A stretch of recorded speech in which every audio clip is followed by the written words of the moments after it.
하나님께서 주신 은혜의 날, 오늘 우리에게 주신 하나님의 말씀은 레위기 17장 1절부터 16절의 말씀입니다. 주님께서 모세에게 말씀하셨다. 아론과 그의 아들들에게 그리고 온 이스라엘 자손에게 일러라. 이것은 나 주가 명하는 것이다.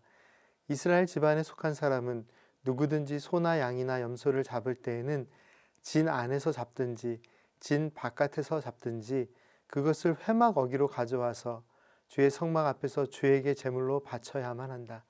그렇게 하지 아니하면 그 짐승을 잡은 사람은 실제로 피를 흘린 것이므로 죄를 면하지 못한다.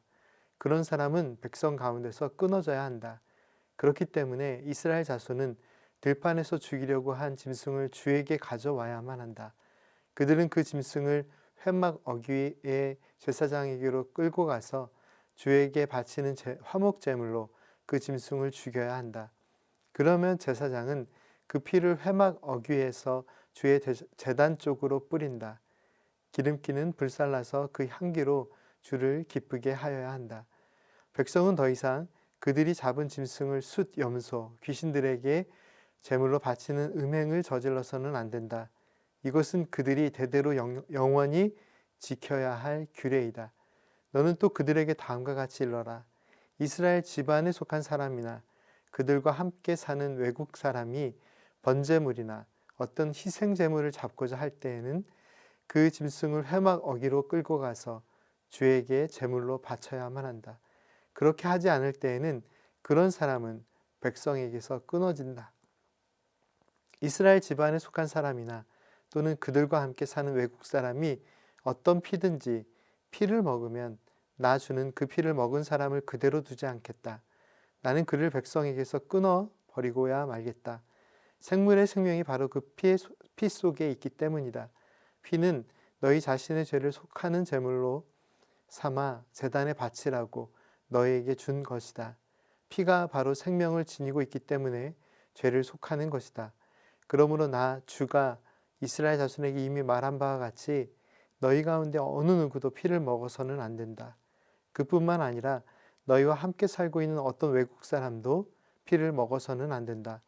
이스라엘 집안에 속한 사람이나 그들과 함께 살고 있는 외국 사람이 사냥을 하여 먹어도 좋은 어떤 짐승이나 새를 잡았을 때에는 그 피를 땅에 쏟고 흙으로 덮어야 한다. 피는 곧 모든 생물의 생명이기 때문이다. 그렇기 때문에 나는 이스라엘 자손에게 너희는 어떤 생물의 피도 먹지 말라고 한 것이다. 피는 곧 그 생물의 생명이니 누구든지 피를 먹으면 나의 백성에게서 끊어진다. 저절로 죽었거나 야수에게 물려 찢겨 죽은 것을 먹은 사람은 본토 사람이든지 외국 사람이든지 자기 옷을 빨아야 하고 물로 목욕을 하여야 한다. 그 부정한 상태는 저녁 때까지 계속되다가 저녁이 지나면 깨끗해진다. 그러나 그가 옷을 빨지도 않고 목욕을 하지도 않으면 그는 죄값을 치러야 한다. 오늘 본문 말씀인 레위기 17장은 여호와 하나님께서 모세에게 말씀하셨다는 표현으로 시작됩니다. 레위기 1장부터 지금 17장까지 여호와 하나님께서 모세에게 말씀하셨다는 표현은 10여 차례 정도 등장합니다. 그런데 이 반복적인 표현에서 우리가 주의 깊게 생각해야 할 부분은 무엇일까요? 여호와께서 모세에게 말씀하셨다라는 이 표현은 그냥 지나치기 쉬운 표현이지만 사실은 이 표현 속에는 우리가 기억해야 할 몇 가지 중요한 부분이 있습니다. 첫째로 모세의 모습입니다. 모세는 하나님께서 부르신 이스라엘의 지도자로 하나님의 말씀들을 모두 듣고 세세한 부분까지 명령을 따라 전하고 실천합니다. 하나님께서 세우신 지도자로서 모세는 하나님께서 주신 말씀은 무엇이든지 듣고 그대로 전하고 그 말씀을 따라 실천했습니다. 우리는 오늘 나에게 주신 하나님의 말씀은 무엇이든지 그대로 전하고 또한 실천하며 살아가고 있습니까? 둘째로 여호와께서 모세에게 말씀하셨다라는 이 표현 속에서 우리는 이스라엘 백성들의 모습을 살펴볼 수 있습니다. 여호와 하나님께서 모세에게 하신 말씀은 모세에게만 한정된 말씀은 아니었음을 우리는 잘 알고 있습니다. 하나님께서 모세에게 주신 이 말씀은 곧 이스라엘 백성 모두에게 주신 말씀입니다. 모세는 하나님께서 주신 말씀을 이스라엘 백성들에게 그대로 전해 주었고, 이스라엘 백성들은 모세가 전하여 준 하나님의 말씀을 그대로 경청하였습니다. 그리고 아주 중요한 부분이 있는데, 그것은 그들이 하나님께서 세워주신 삶의 기준을 따라 살았다는 사실입니다. 하나님께서 주신 말씀이 기준이 되고 그 말씀을 따라 살았다는 것이죠. 오늘 우리에게 필요한 모습은 무엇일까요? 하나님의 말씀을 받은 이스라엘 백성처럼 선포된 하나님의 모든 말씀을 모세에게만 주신 말씀으로 이해하거나, 또한 이스라엘의 몇몇 신앙 좋은 사람들에게 한정된 명령으로 이해하는 것이 아니라 바로 나 자신에게 주시는 말씀으로 듣고 따르는 삶의 모습이 필요합니다. 다시 말해서 하나님께서 예배를 통하여 또는 매일 이 성경 묵상을 통하여 날마다 그리고 때마다 채워주시는 하나님의 말씀을 듣고 그냥 거기에서 멈추는 것이 아니라 주신 말씀을 삶의 기준으로 삼고 그 말씀을 따라 살아가는 삶의 모습이 우리에게 필요합니다. 셋째로, 여호와께서 모세에게 말씀하셨다라는 이 표현을 통해서 우리는 하나님의 마음을 살펴보아야 합니다. 하나님께서는 모세를 통하지 않고 직접 이스라엘 백성들에게 말씀을 선포하실 수도 있으셨지만 모세를 통하여 말씀하셨습니다. 왜 그렇게 하셨을까요? 출애굽기 20장 18절 말씀에 기록된 대로 이스라엘 백성들은 모세에게 하나님께서 우리에게 직접 말씀하시면 우리가 죽을까 생각이 됩니다. 그렇기 때문에 하나님께서 우리에게 직접 말씀하지 마시고 모세 당신을 통하여 말씀해 주시기를 간청합니다 라고 고백하고 있습니다. 하나님께서 하나님의 말씀을 전하는 대언자로 모세를 세우시고 그를 통하여 하나님의 말씀을 선포하신 이유는 백성들의 연약함을 아시기 때문입니다.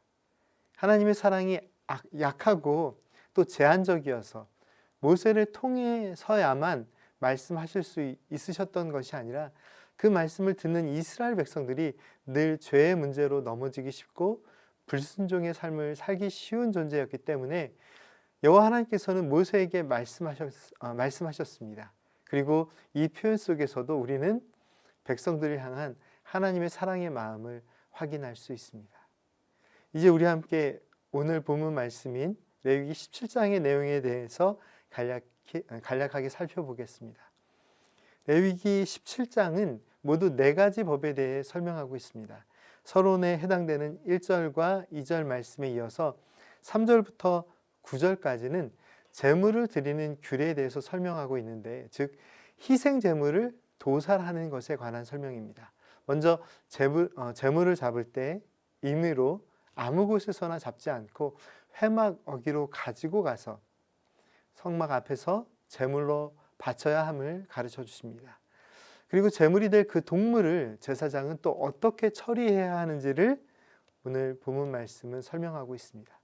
그리고 10절부터 12절은 피를 먹지 말라는 명령도 주십니다. 하나님께서는 피가 생명과 직접 연결되어 있는 것이고 또한 죄사함과도 연결되어 있기 때문에 먹지 말라고 말씀하십니다. 그리고 추가적으로 13절과 14절에는 사냥한 짐승을 먹을 때의 방법에 대해서 말씀을 주시고 15절과 16절에는 스스로 죽은 짐승에 대하여 그것을 먹는 것을 금지하는 말씀을 주십니다. 말씀의 내용들을 오늘 본문 말씀의 내용들은 그냥 읽어보아도 크게 이해하는 데 어려움이 없는 부분이기 때문에 보다 자세한 설명은 생략하고 처음 부분에 설명드린 관점으로 본문 말씀을 다시 한번 이해해 보겠습니다. 첫째로 모세는 이 레위기 17장에서도 하나님께서 선포하신 말씀을 그대로 백성들에게 전하였습니다. 이것이 왜 필요한지 또 무엇이 더 합리적인 것인지에 대해서 논하지 않고 하나님께서 주신 말씀 그대로를 이스라엘 백성에게 전하였습니다. 말씀을 전하는 자의 하나님의 뜻에 대한 완전한 순종이 이 말씀 속에서도 기록되어 있습니다. 둘째로 이스라엘 백성들은 모세를 통하여 주신 이 말씀을 그대로 삶의 기준으로 삼았습니다. 오늘 말씀 속에서도 염소 우상을 숭배했던 이방 풍습에 대해서 그 이방 풍습에 이스라엘 백성들이 영향을 받았음이 기록되어 있는데, 이스라엘 백성 중에는 이방 사람들이 행하던 풍습이나 행위들을 따르는 자들이 있었고, 임의로 도축을 하고 도살을 했던 사람들도 있었습니다.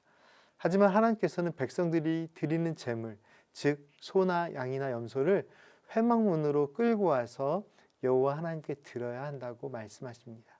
이 말씀 속에서도 잘 드러나 있지만, 하나님께서는 이스라엘 백성들이 이방 풍습을 따라 행하던 예전의 모습과는 구별된 삶을 살아야 함을 요구하십니다. 그리고 백성들은 하나님께서 주신 말씀을 따라 살면서 거룩한 백성의 구별된 삶이 무엇인지를 배울 수 있었습니다. 셋째로, 이 말씀을 주신 하나님께서는 모세를 통하여 백성들에게 말씀을 주심으로 백성들에게 하나님께서 원하시는 선한 일이 무엇인지를 가르쳐 주십니다. 오늘 본문 말씀 속에서도 하나님은 모세를 통하여 이스라엘 백성들에게 하나님께 드릴 제물을 잡는 기준에 대하여 가르쳐 주시고, 또 염소 숭배, 우상 숭배에 대하여 경고하시고, 또한 피해 규정들에 대하여 가르쳐 주시며 하나님의 백성들이 살아가야 할 구별된 삶의 모습들을 아주 세세하게 가르쳐 주십니다. 그런데 우리가 성경 말씀을 읽으면서 여러 차례 이런 장면들을 만나게 되지만, 이스라엘 백성들은 하나님께서 주신 기준대로 살아가지 못할 때가 참 많이 있었습니다. 주신 명령을 잊어버릴 때도 있고, 안타깝지만 또 하나님의 뜻을 거스리며 살아갈 때도 있었습니다. 그럴 때면 우리 하나님께서는 어떻게 하셨습니까? 그 백성을 포기하지 않으시고 계속해서 그 백성에게 하나님의 말씀을 주십니다. 하나님의 백성들에게 끊임없이 하나님의 백성들이 살아야 할 선한 삶이 무엇인지를 말씀을 통해 가르쳐 주셨습니다. 하나님께서는 백성들을 사랑하시고 그들에게 삶의 기준이 되는 말씀을 주시고, 또한 그들이 하나님께 드려야 할 온전한 예배를 어떻게 드릴 수 있는지를 말씀을 통하여 가르쳐 주시고, 또한 그러한 삶으로 인도하십니다. 오늘 본문 말씀 레위기 17장 말씀을 읽고 또한 묵상하면서 우리는 이 말씀 속에 기록된 몇 가지 규례에 대한 이해를 추구함과 동시에 지금 이 시간 함께 나눈 이 규례들 속에 숨겨진 하나님의 사랑, 우리를 거룩하게 하시고 구별된 삶을 살게 하시는 하나님 아버지의 크신 은혜를 바라볼 수 있어야 합니다. 함께 기도드리겠습니다. 거룩하신 하나님, 감사합니다.